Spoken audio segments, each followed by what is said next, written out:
Previously on Grey's Anatomy. I'm not trying to say that this is disposable entertainment either.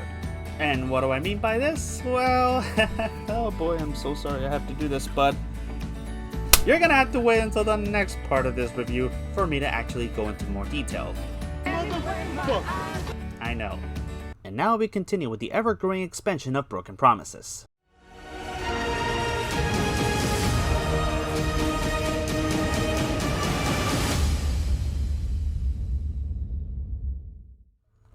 Hey guys, I'm Sebastian from Cinemageddon Reviews, here with unfinished business revolving around my review of Wonder Woman 1984. Last time, I ended up talking about how this movie essentially became my favorite DCEU movie of all time. However, I made it perfectly clear that while the film was enjoyable in every single way imaginable, that doesn't mean that the film is perfect. However, I also wanted to be clear that while the film can be fun and enjoyable, it's not disposable entertainment either. So, what exactly do I mean by this? Let's find out. This is my second part of my review of Wonder Woman 1984. As I stated before, the film isn't as serious as any of the other DCEU movies, or even the original Wonder Woman by any stretch, but it does go places that I personally always wanted to see. A hero having to deal with the moral question of whether or not to choose their own happiness over the fate of others. Diana has been active since 1918, fighting and protecting others around the world while also maintaining a secret identity. But the death of Steve Trevor haunted her for decades, and while she hasn't shirked her responsibilities as a hero, she avoided social interactions as much as possible because she's already lost enough friends in her life and she couldn't bear to lose somebody close to her the same way. Seeing her finally getting her wish granted and being with the person she loves, even if only for a few days, is genuinely heartwarming and sad at the same time. Mostly because Godot and Chris Pine have amazing on-screen chemistry, which is more than I can say for a certain other DCEU couple. You know they say it's all downhill after the first kiss. What you just said is one of the most insanely idiotic things I have ever heard.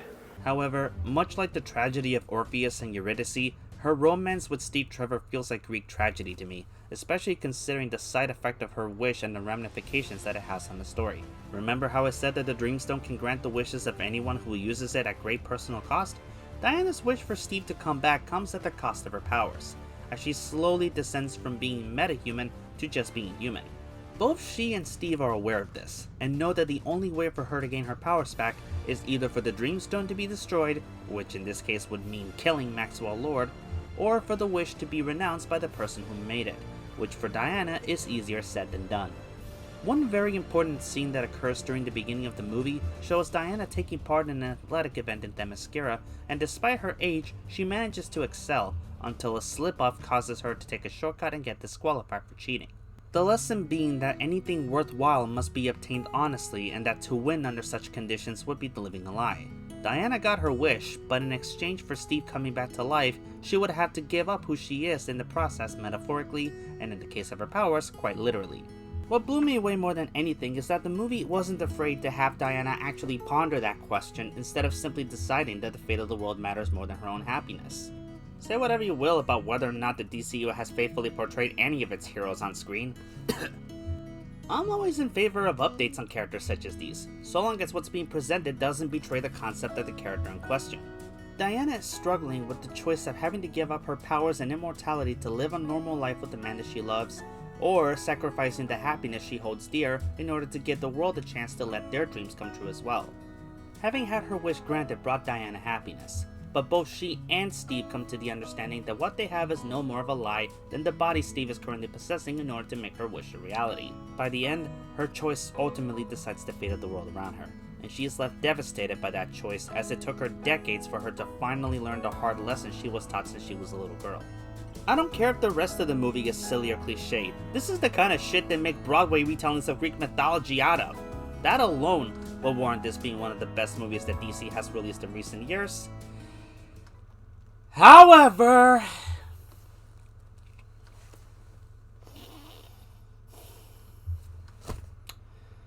we have to talk about Minerva and what the movie did with Cheetah. Son of a bitch! Let there be no mistake about this. Wonder Woman 1984 has two antagonists, Maxwell Lord and nobody else.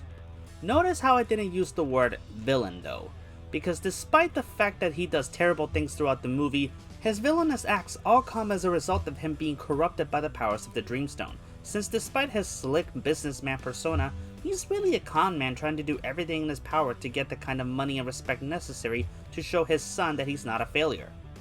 I'm not afraid to admit that for as cliche and melodramatic as it was, seeing Mando and Lord and his son reunite by the end of the movie was one of the most heartwarming things I've seen in a DC movie since Shazam tried to comfort a scared child in the third act of his film. With such a compelling antagonist like this, I gotta ask the obvious question. Why is Cheetah in this movie? Now before you get offended, I'm not saying this as a jab on Kristen Wiig. She does an amazing job portraying her both as a socially anxious nerd and eventually as a cold and violent badass when she begins to shift because of the wish. The problem is her character arc feels like a square peg being shoved in a round hole.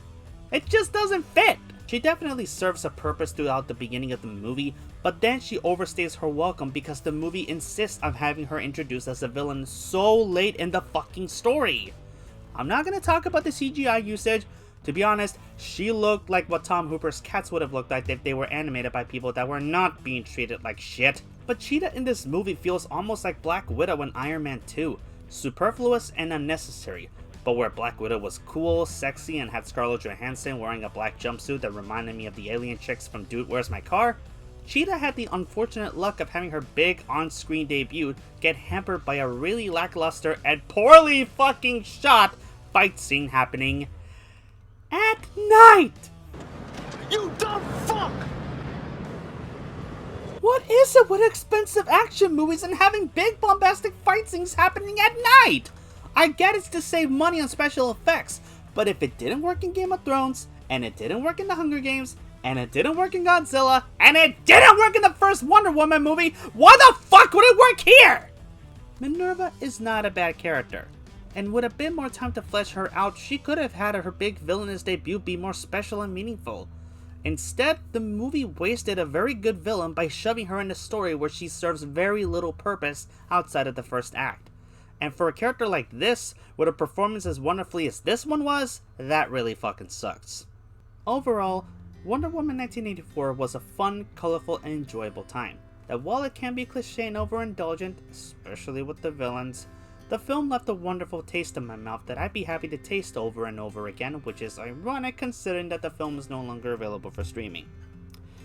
But personally, I'm very glad I didn't stream this film.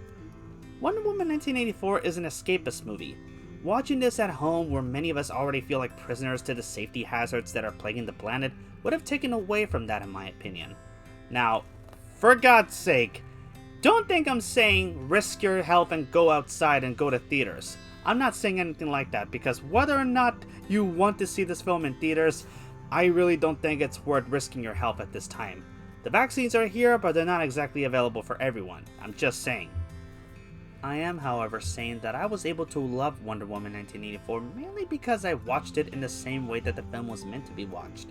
At the comfort of a movie theater where I can escape the horrors of the real world and be whisked away to a world as colorful, bright, and optimistic as this one. Wonder Woman 1984 may not appeal to everyone, but if you want to watch a fun DCEU movie that doesn't require you to watch Superman break Zod's neck, or Batman killing criminals, or anything that Suicide Squad did, then this is definitely the movie for you. Relax and enjoy. I give Wonder Woman 1984 a 6 out of 10, with a personal rating of 10 out of 10 for my own personal enjoyment of the movie. Wow. Hard to believe that my wish came true.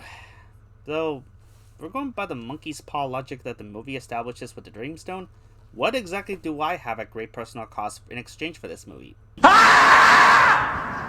Oh.